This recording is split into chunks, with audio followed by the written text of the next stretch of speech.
Joining us now in the virtual studio to continue this conversation is Utah Congressman Blake Moore. Congressman, thanks so much for being with us on Defending Ideas. You bet. Thanks for having me on, Nick. Congressman, I'm excited about this conversation because we have talked a lot in recent years, really, about the need for social welfare reform. We've talked a lot about benefit cliffs and how the system can sometimes disincentivize folks from wanting to work more and earn more and kind of climb up the economic ladder. The Upward Mobility Act is one of those things that I view as a tool that can help right that ship, but in a way that leverages the principle of federalism. So I'm really excited about it. I wanted to give you a chance to kind of talk through it from your perspective, and maybe first just give us an overview of what you hope the bill will accomplish and why you think it's important. Yeah, absolutely. We've had numerous conversations about this, and every time I actually interact with you and your team, this is one of the things that we align and really try to push. The fact that we were able to get it into legislation is a big step, and I'm thrilled to be a part of it. So thanks for you and your team for your work. But simply put, we can't disincentivize people from getting themselves out of a tough poverty situation. And right now, that's what our social programs do. And in some cases, they're even the way that they're designed, whether it's intended. I want to believe that it's not intended, but I believe they are designed to do that.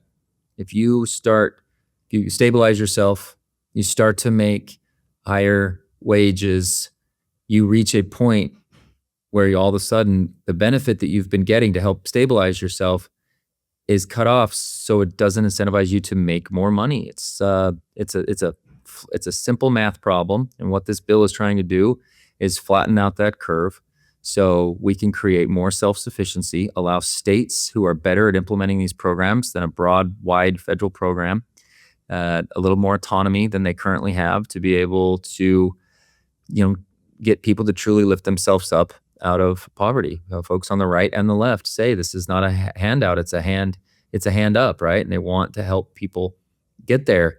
But the program immediately, once they start to see some success and some progress, it cuts off that benefit so fast that it's pointless for them to make more money. It's a net loss unless they were to power through that. And there's no reason to have to power through it. We just got to flatten out that curve. As someone progresses, you can reduce their benefit, but if you do it so abruptly, it disincentivizes them from doing it themselves. Congressman, one of the things that stands out to me so much about this particular way of approaching social welfare reform and benefit cliffs is this, especially in your role representing Utah in Congress and in a lot of the conversations that we've been in back in Washington and other parts of the country, it's natural, obviously, to sort of fixate a lot of these conversations on Washington, D.C. and on Congress.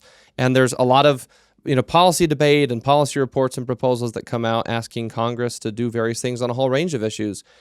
The reason that I like this, that I'd love to kind of hear your perspective on, is that it sort of recognizes that creative policymaking can be a challenge at the congressional level anyway, but especially with this particular issue, because we have so many different federal programs that report to different federal agencies, report up through different congressional committees, that there's actually kind of a beauty in the simplicity of we have this untapped potential of state innovation. 50 different states, though this bill starts small at first, but so many different states that can be creative problem solvers.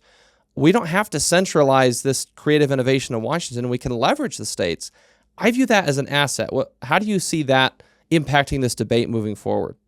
Yeah, and just so we articulate what the bill actually does is it'll take 10 different types of anti-poverty social welfare programs, and it buckets them into one. So the state doesn't have to deal with so many loopholes and requirements for an individual program. It allows for 5 states to run a pilot program to be able to have some lessons learned that we can share back with my colleagues and others, other states across the country, to say, hey, look, you've got individuals on TANF, temporary assistance for needy families. You've got them on SNAP, supplemental and nutritional programs, and a handful of others, okay? We're going to allow the state to figure out how the individual gets those resources, and we're going to let the states figure out how to help motivate that individual to continue on in their progression and their self-sufficiency track, and use the programs to the benefit, right? So we just want to be able to learn from this and see how those can be applied in other areas. I have far more confidence in responsible state legislators, legislatures, governors, teams, administrations across the country on saying, "Hey, Utah's got unique needs, right? We're a different state than Massachusetts, and we have different workforce, and so we want to be able to tailor these types of things so individuals can, get the tailored approach to their progress together." It should be something we should all come together. We're actually saying, hey, let them keep more of their benefit on the front end. So as they progress, they're able to not have a particular blockage or glass ceiling, if you will, and move past that so they can actually truly obtain self-sufficiency. Congressman, there's a resolution that passed out of the Utah legislature recently that I think helps lay some foundation for this issue. The resolution, will include the link to our show notes. It's SCR 7, and we'll link to that. The resolution says some things that I think help provide the foundation. And in particular, I want to read this brief excerpt and sort of tie it back to what you're saying, that states are often better equipped to run these kinds of programs, to be creative. The resolution says, therefore be it resolved that the legislature of the state of Utah, the governor concurring therein, urges the President of the United States and Congress to grant additional flexibility and autonomy to states to experiment with innovative pilot programs and other reforms to improve social safety net programs by addressing any existing work disincentives in a way that protects budget neutrality, ensures fiscal responsibility, and seeks better outcomes.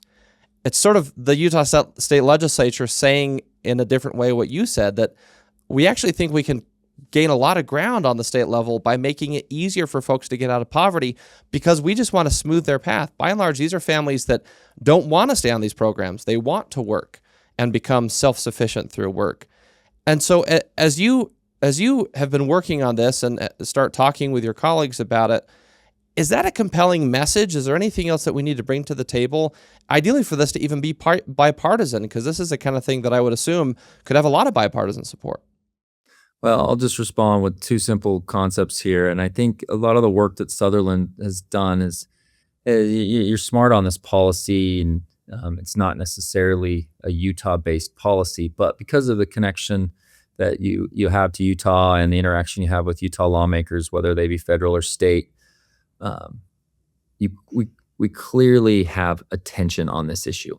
And so, yeah, there's resolutions run, hey, we would support this type of work being done at the federal level. I've been contacted from other state legislators that are really excited about this, and they want to do it. So if we can be successful, I would hope that Utah was one of the pilot programs. It would be something where we would shine. And so I commend Sutherland for their work to educate folks on this, and then interact with many of the state leaders. But you're exactly right. We just need a chance to have some thoughtful, simplified approach that actually focuses on the end result, the impact of the deal, and not the individual sort of activities associated with it. We need to be thinking farther down the value chain, or the theory of change on, we can get caught up in the minutia of, okay, this program is X dollars. If they get a pay increase, then they don't need as much of this, so we drop it quickly. No, let the states take everything into consideration, watch their trajectory, flatten out that curve, and see people on the other end of it actually thriving in life, as opposed to just being kind of stuck in these. If you're going to lose benefits equal to or worse than your current situation, why do you work harder? Why do you take that extra responsibility at your job to increase your wage or income? Like, we're all humans here. We're typically inspired and driven by improvements right? We work harder because we can accomplish more. And this is the way these programs are set up, probably since the LBJ years, right? Probably since the 60s when they had really good intention on some of this stuff. It just flat out doesn't work. And it just makes it so people are stuck in this rut. And, unless they have truly good, amazing mentorship or see a bigger, vision for what they want to do, the particulars don't work out. And if we can't get over the particulars, people aren't going to be incentivized to go and guess what? Maybe even get a second job that they can fit into their schedule. Maybe they need to be able to get over that hump, that cliff, if you will. And this is a way to hopefully show that there's better ways to do it. We've got to give the states some flexibility here in a responsible way, and then take a look at the results. Congressman, one of the really compelling aspects of this in my mind is, as you said, if you go back to the creation of these programs in the 60s and the war on poverty, I think one of the most important critiques of the current system is that it wasn't really designed. The sort of pop culture analogy I use all the time is in the Harry Potter book series, if folks remember, the Weasley family's house. When it's described in the book, it's sort of held up in all these different ways and, odd buildings and rooms and things like that. And basically it says that it's only standing because of magic, but it's not really designed in a way that's coherent. That's kind of like our modern social safety net. And this is an opportunity for states to, again, within guardrails. And one of the best guardrails is this is intended to be deficit neutral. So this isn't just about tossing more money onto an existing system or just layering on more programs.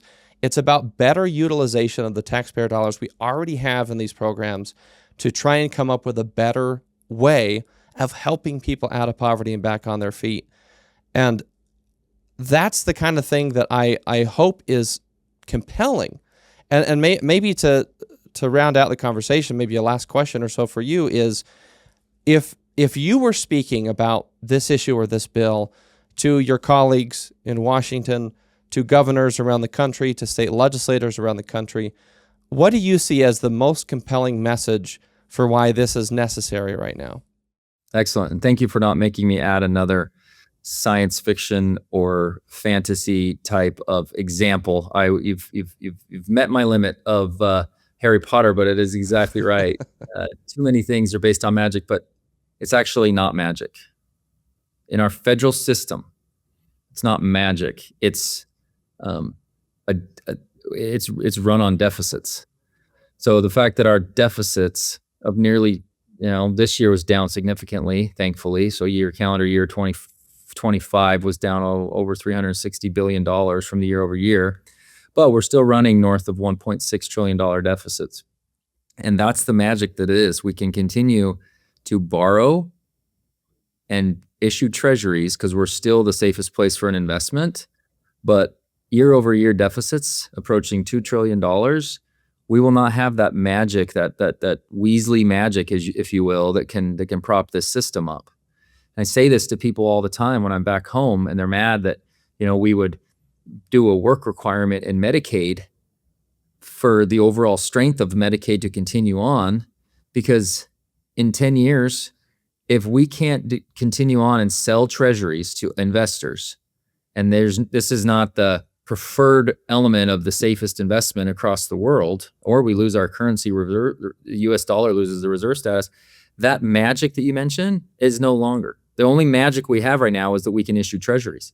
And if we are no longer able to issue treasuries, guess what? We only bring in $5.5 trillion for $7.2 trillion of expenses.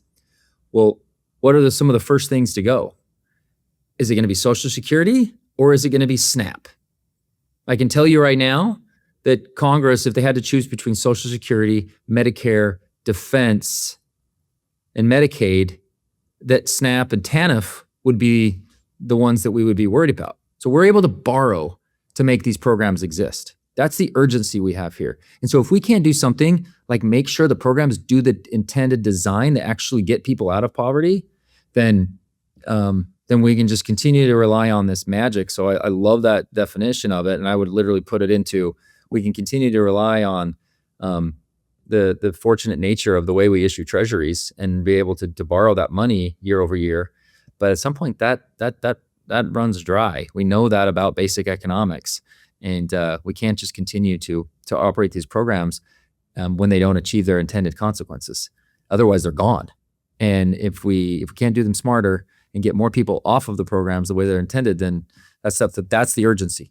We need folks to be supported, to have a safety net, but to not keep them in that desperate situation and help them rise out of it.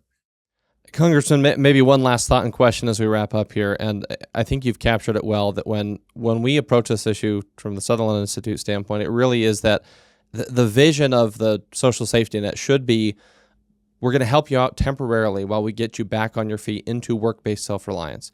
I think the vast majority of Americans would agree with that, but they may not realize that the current design of the system is often not very conducive to that goal. And again, this is sort of it's a structural reform effort to accomplish that kind of outcome we want for these families. And in my mind, maybe the most compelling message at the end of the day is that, my wife and I, we have 2 little boys. If I believed that me working harder and earning more did not make my family better off, or maybe even made my family worse off, I don't know how I would deal with that. That would be incredibly debilitating. But yeah, that's what a lot of families face today. That's what we're trying to fix with this. So maybe last question, what's next for the bill? Where does it go from here? And if folks are listening to this thinking, hey, I like this, I want to support it, what is the message that they need to carry with them to build a consensus base for this kind of idea? Yeah, absolutely. It's very simple. We've introduced the bill. We want to get it through committee. If we can get it through committee, we've got significant attention on it by that point. It gets reintroduced in the 120th Congress next cycle. Already having a track record of getting ground, then you can kind of push it farther. I would think that you get 5 good states. I would love it to be red and blue states, a conglomerate of both to kind of come in, so this stays very bipartisan. On its head, it should be one of the most bipartisan concepts ever. We're not going to take away welfare benefits as quickly as we currently are. It should be absolutely accepted by everybody. And if they understood truly, and if they were honest with themselves, they would understand there's a good desired goal here. We need more co-sponsorship of it. And one of the big problems is it's kind of referred to so many different committees because there's multiple. Like I said, there's 10 anti-poverty programs that exist on here. They hit different areas, whether it be financial services or ag or ways and means. So there's a lot of committees that it hits. That'll be a bit of a roadblock because sometimes it gets a little less focused, and it's kind of like, oh yeah, well, 7 other committees got to sign off on it. So that's a job for us to try to really drive it. But so there's roadblocks, but they're just more so administrative. I don't think the concept is something that we could get behind. And if it truly is, we truly make this a deficit neutral project, we should be able to move it. But moving anything in Congress is a massive Herculean effort. But we're gonna give it a more than a college try and see if we can rally it. Getting Democrat voices on this would be very important. I know there's thoughtful side on my colleagues' point that are bringing this up automatically when they find out I already have a bill. They're very excited about it. So that's the game. That's the way we play this going forward. Thanks for watching that clip of Defending Ideas. For the full conversation, click the link in the description and make sure to like and subscribe wherever you get your shows.